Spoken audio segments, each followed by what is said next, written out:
Good afternoon, it's your amazing host Tshepo Ngoato, and welcome to another show, Ditokello Tsa Hao. Today we're going to be talking about rights and freedom. What is your right as a South African? How do you ensure that your freedom is, and are you really participating in your freedom expressions? But before that, please remember to follow us on all social media platforms at @Senec_trust, and simply call us on our call to action number and text us and WhatsApp us on 067 267 3103. And today we are joined by Thabo, Majuja, and Omhle. Can you guys tell us a bit about yourselves? So it's not for me, but it's for the viewers, because they need to understand who are you, and what do you do. My name is Omhle Mamelo Ntshingila, and I'm a project coordinator at the Right to Protest project. But before that, I'm an activist in South Africa, living in South Africa, but I work within the region. And what we do at the Right to Protest project is that we promote and we protect the right to protest, because we know how much of an accountability tool protests are to keeping different stakeholders accountable, be it governments, be it corporates, and other sectors as well. Yeah. Okay. And thank you very much. My name is Thabo Majuja. I'm the National Chairperson of the Law and Human Rights for SONAC CSF in South Africa. I'm also the human rights specialist working for an organization called Show Me Your Number. So human rights is like, my bread and butter. Thank you for saying your wonderful introductions of what you guys do. And I must say, you guys do a brilliant work. And I want to understand, what does human rights mean to you? And what does freedom mean to you? Okay. Thank you very much, Omhle. Yeah, human rights for me, what it means everything. There's such a broad explanation as to, what human rights are. The definitions that we have, I always feel like they are very limited, because that's something that, immediately, from conception. That's why, even when it comes to issues of, abortions, we've got sexual and reproductive health rights.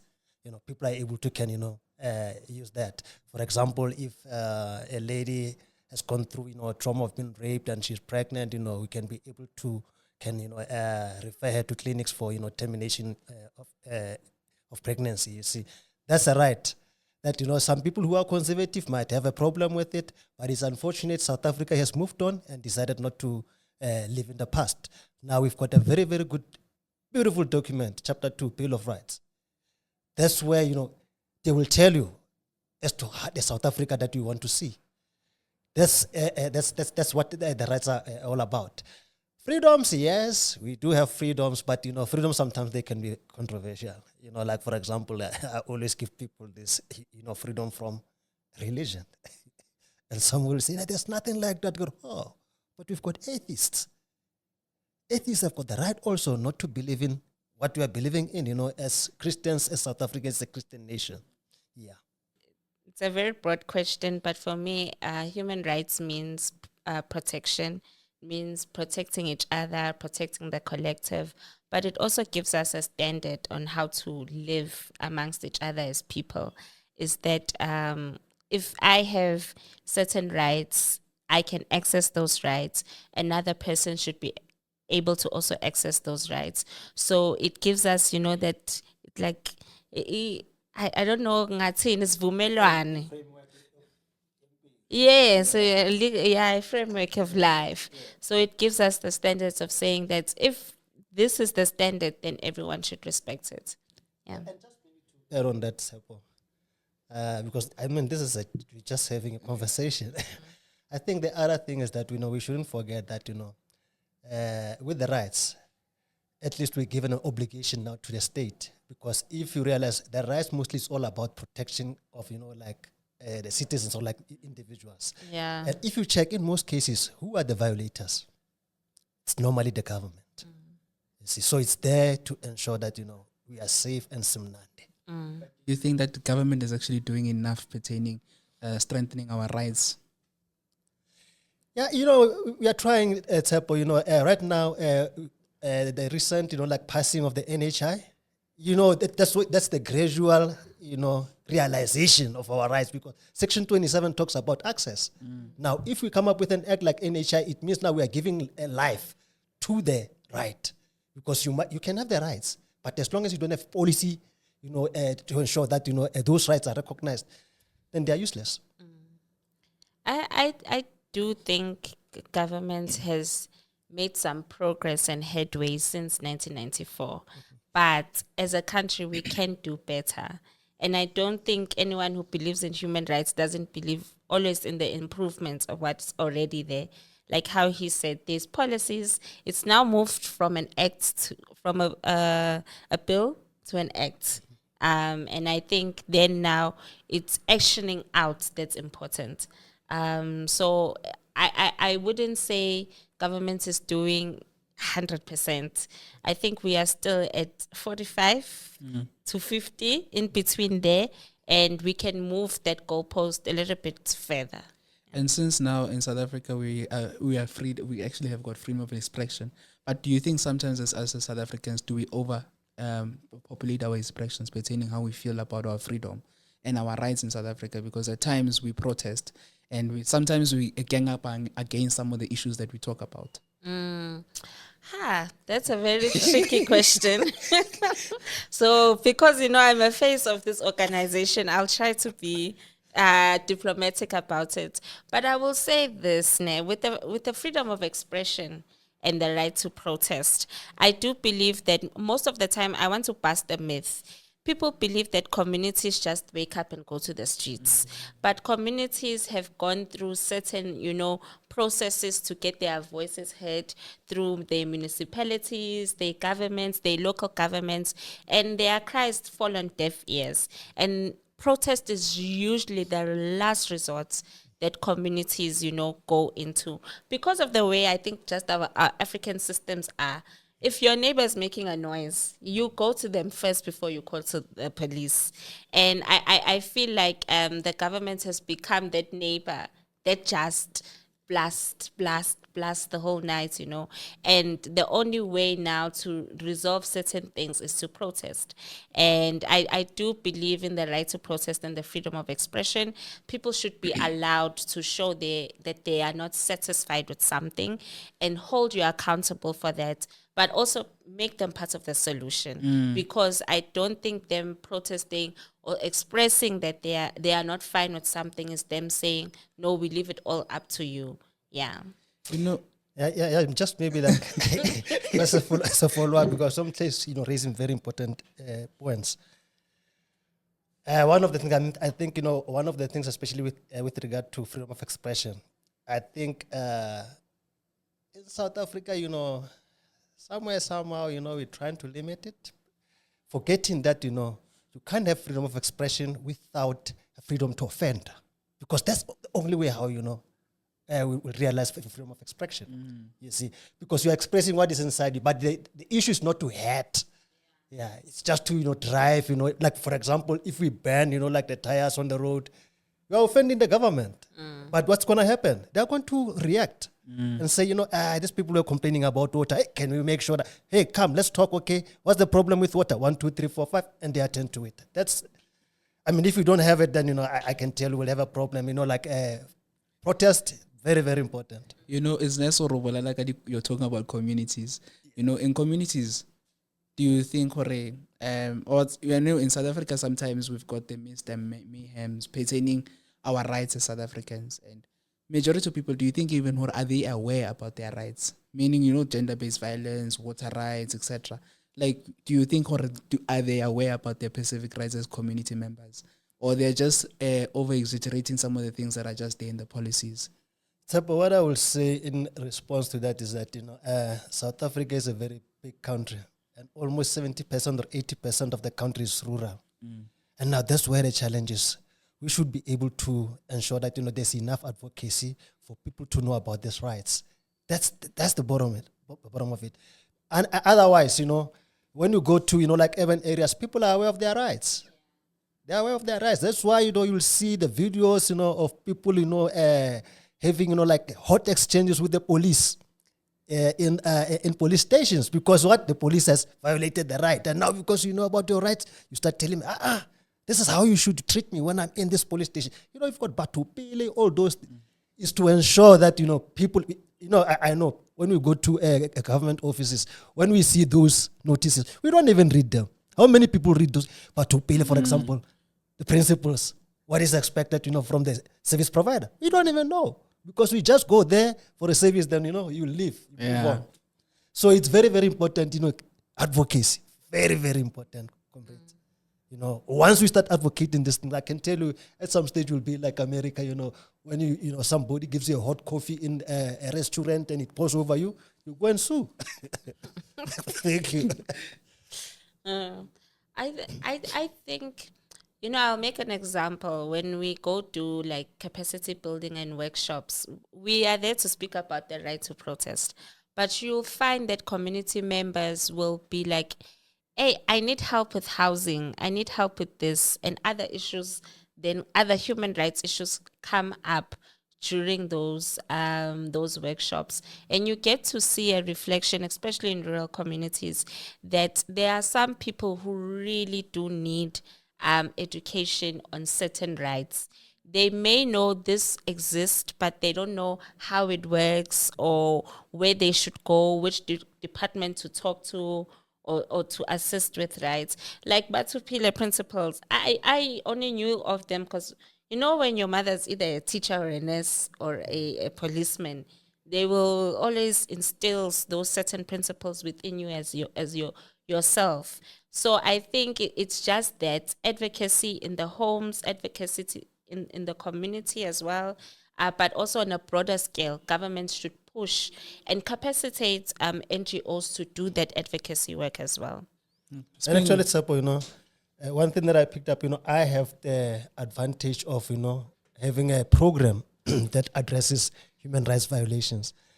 Now, I can tell you, Tshepo, do you know that we still have violations where people, get turned away from clinics and police stations? We still have that. So it means that there's a lot of work that still need to be done. And how, Bolala, when you're saying like that, then when you're talking about there's still work to be done, where are we lacking pertaining our awarenesses? Because awareness is the biggest things that really can actually drive pertaining the challenges to Bolala Nkatsone. You call it the CLM processes. Yeah. I think that's where we are lacking. We need to ensure that, when it comes to, community-led monitoring, because once you have that, you are able to can even identify the violations in these interactions, with government, like service providers and even, the community. You are able to can, pick up all these things and able to come up even with a solution as to this is how we are going to redress the violations that have happened. Like your Richitsa program, very, very good program. I do believe in also community-led evaluation, the collection of data, to help us assist in the interventions. But again, it all boils down to capacity. But right now, also using the things that are available to us for awareness, like speaking the youth's language, getting on social media pages, radio stations. I never thought I'd enjoy radio so much, being on radio and hearing a community member all the way from KZN saying, hey, I heard your daughter's voice on radio and she was speaking about this and about that. It's helpful more than what we think. So I really do think it's using innovative ways to spread different messages, but also doing things collectively also assist. Just because there's an HIV TB program that's happening, it doesn't mean the right to protest can't be connected to that. So trying to ensure we use our energy and our resources well together. Stopping us from working together, because that's the biggest question. Because remember that, I think, in the movement of human rights, there's almost so many organizations and freedom.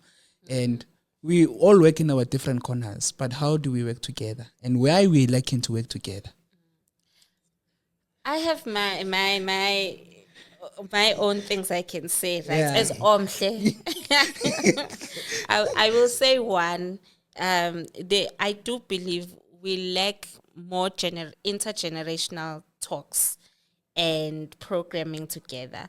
The youth thinks they know. Then we have the older generation who also think they know. With managers, Right. yeah.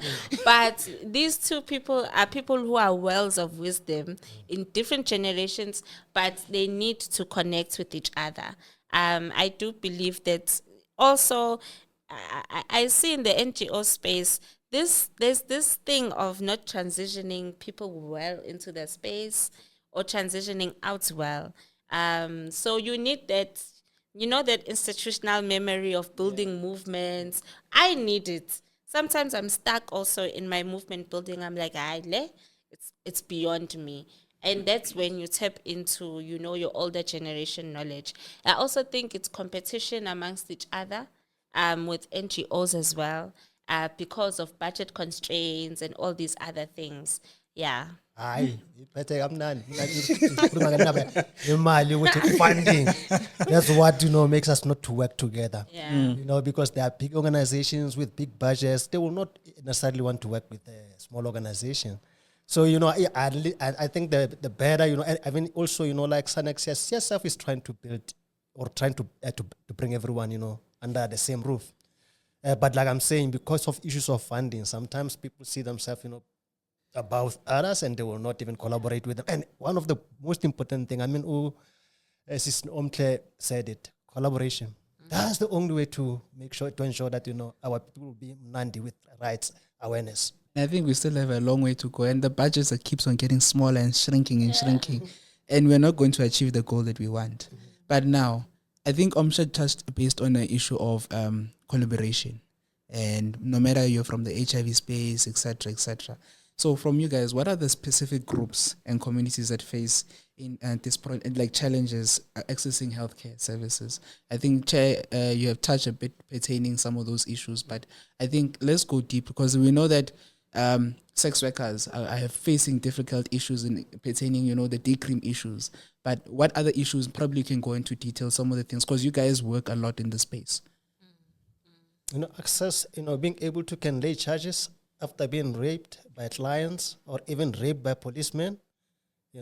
Once they start, if they try to lay charges, normally that's where they hit the wall. And now, the most unfortunate thing, is that most of our sex workers are not from South Africa. So, first, you are not in the country legally. So that's the first thing. Normally when I consult them to be, hey, but Thabo, those people, they will try and arrest me because I'm illegal in the country. And by that time, we are trying to go and lay a charge of rape against the policeman. You see? So now those are the things. But I've started teaching them that we've got, ICD, IPT. We've got IPT. Their job is to ensure that, we are able to can lay charges against the police, especially because normally if a policeman is within the same police station where you want to lay charges, you'll find that the colleagues are not willing to, open the charges against them. Yeah, I think that's a huge issue. One with children of migrant workers is something I've seen quite often, where you find children are dealing with issues that can be fixed, and there's healthcare for that as well. So I think them just accessing healthcare has been very hard. But also, I would also just say children also, especially who have special needs in rural communities, is a big issue.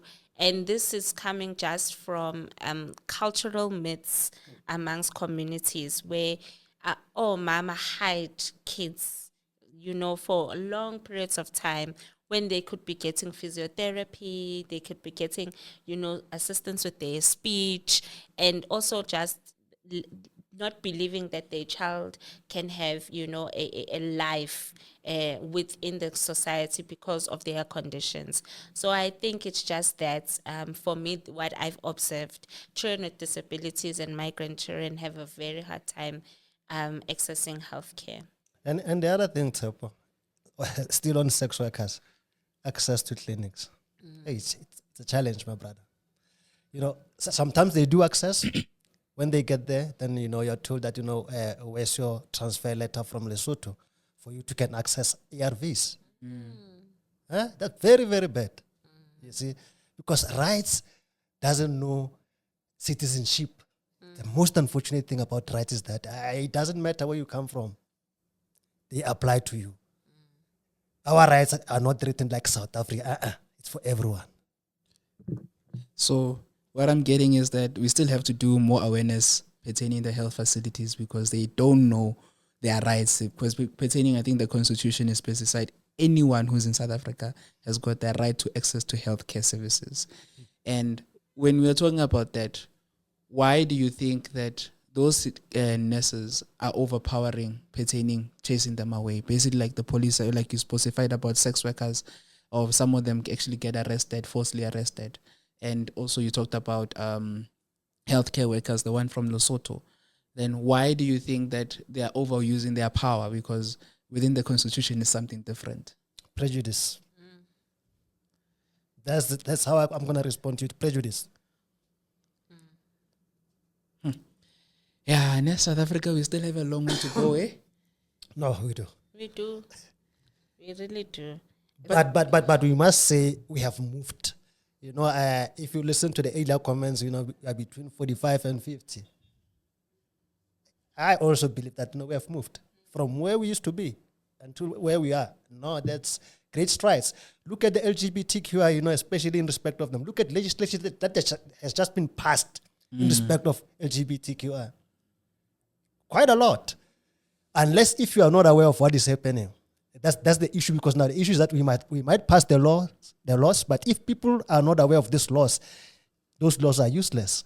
For example, you know, everybody knows, we can get married, but are you aware that, you know, even if it's a same-sex couple, you are also you can also have access to the pension of your spouse if your spouse is working for government? Are you aware of that? Those are some of the things that, you know, we need to start unpacking them to now, especially the key and priority, you know, populations. And our president has been signing a lot of bills, eh? And not so many people really know about them. We actually just educate ourselves on social media, but we don't go into depth in understanding what's going on. But besides that, how do you think that we should move forward as South Africa? Because I think from now on, like, you know, I think from now we're 2015. Let's say in the next 5 years, what are the things that really needs to be done? Like the most important things pertaining, what are the policies that needs to actually change, first of all? Because I think within the constitution and everything, they are good and the policies are there. But what are the things that need to change? And within the next 5 years, what are the things that are an actionable need that probably as a human rights organization that's sitting out there and saying, this is a good idea, I think we should also adapt to it? For me, it's decriminalization. Because, you know, decrim will also lead to, especially HIV positive, you know, sex workers. They'll be able to can access, you know, services in hospitals. You see, so, you know, our fight is to ensure that, you know, by 2030, we have an HIV-free, you know, like generation. And that's still our goal. We are left with 5 years, and we must make sure that, you know, we put that. So, you know, amongst our plans in the next 5 years, decrim, I think, is one of them. I think the second one, it was covered by Bella. It used to be a pain in my neck, the issue of access of migrant kids to schools. But now, you know, because Bella has covered that, you know, I'm happy. Yeah, I think for us also, as the right to protest, like decriminalization is a huge one, specifically of poverty, because most of the issues that have to do with protest, all of it is just service delivery, the conditions of people's lives and their livelihoods. So I feel for me is that acts and bills, and our policies should create an enabling environment where people are able to thrive. So no matter, even if you're a lawyer, you are all of our policies, it shouldn't be like this disproportionate impact. It should be one that is equal to everybody. So I'm able to thrive, Tshepo is able to thrive in that environment. But something for me, I think that COVID showed me is that when your nation is not healthy, it's not going to be productive in any way. Even in enjoying life, you just can't. So I think really fixing our health system and making sure that there's access for everybody is a huge one from my side. Yeah. Okay. Without that being said, what is your vision for South Africa? You. My, Pertaining my vision is the preamble of the Constitution of South Africa. That's my vision. We the people. Then We the people. then what? Okay, then what is supposed to change within the constitution? Like probably you have read the constitution. You are a professional lawyer. You understand this. But what are the most critical thing that you know that I think really needs to change From the Constitution? Yeah. To be honest, Tshepo, the Constitution is perfect. It's just for us to start implementing. There's nothing to be changed in that Constitution. I don't want to use the word lazy, but I think we are lacking. In the South African Constitution. No, because remember everything is perfect, but right now within how long has it been we've been implementing so many policies? Okay. Yeah. You understand? Capacity. We don't have capacity to Yes. implement. Yes. Then how do we get that in board? Even I think we talk about coalition getting together, but do you think like right now, do we even have the necessary resources to do that? Because we know that everybody's crying for help. All the organizations in South Africa are crying for help right now. Yes, Tshepo, we spoke about collaboration. And collaboration does not only mean, amongst, like NGOs or CBOs. It means even government and business must come to play. Especially you're talking about government. What should government do? One of the things that government should do is, they've got, I think they've got budgets even for, they've got Chapter 9 institutions. Yeah. They should be using Chapter 9 institutions for us to realize our rights. But now, if you look at Chapter 9 institutions, sometimes, people even attack them that, hey, you guys you take long to respond to our issues, And those are the things that I think we can be able to deal with in the future. Like for example, what's that one? It was just out in my mind now. It's just no, but I'll remember it. It will come back here. It just slipped now. So I also do believe that government has a huge role to play in realizing anything that its society wants, be it business, NGO, civil society. You must, as a leader, you find the money. Just find the money for your people to do better for your people as well. The money is also there. I don't think it's not. We have a huge economy that can fund a lot of things. So I think it's just that. But my vision for South Africa is just that, just for us to really come together in many things, even in our differences, sit with them and not try to run away or, break out into other things such as violence, but sit with them and have that and continue to have dialogues with each other and talk. Be a nation that listens, but also be a nation that does and actions out certain things. Yeah. Then what is the big key message? Like right now, in South Africa, there's a young person or an old person that's listening somewhere in the community right now, and it's like, this is interesting, but how do I protest my right? What a question. I don't think I was prepared for a question like that. How do you protect it? Like, how do you protect? Like, normally, like, I'm in a household. I know someone is abused, for example. But now, how do I ensure that the safety of that person is good? And I ensure that I outvoice those issues. Because you know that there are people right now who are being abused, but they cannot outvoice their issues. And probably the person is abused, but now does not want to go because there's financial needs that's there. I think Tshepo also, the issue of responsibilities. Because rights just don't go alone. They also go with responsibility. So I will know once, a child is getting abused and I'm an elder and I'm around. It means that, because that child has to be protected, I'll have to take an action myself. It doesn't matter whether it's my kid or not, but I have to stand up and start acting to ensure that I'm protecting that kid's rights. So that's the bottom line. If people can just know their responsibility, because once you know even your responsibilities, you will not be able to maybe violate other people's rights, because you will even respect space. I cannot just sit there. If she's not happy with that, I must respect the space. Yeah. Yeah, I think it's literally just that's the same. That when you know something is happening next door, be that person who is a witness to it, but don't just witness in it. Take action as a community and as a collective. Yeah. Then I know that there's that certain group of person who decides, you know what, I'm just going to let it be. What message do you leave to the other person? Because I think most of the time we always empower people, but now that certain person is like, yeah, I'm shy. It's not my business. Tomorrow it can be you. I will say, wake up and act. Yes. Have you heard it? We all have to wake up and act. Thank you very much. You guys were a very beautiful guest today. Eh? And And thank you for also hosting us. There's a guy who I once attended a wedding. He says to my friend Hore, my son is not handsome. He's handsomely made, something like that. So but you guys, I would say continue doing what you're doing. Don't lose the spirit, but protect our rights all the time. Thank you very much. Thank you very much. And you should also continue doing what you are doing. I think this is a very good job. Thank you. Thank you.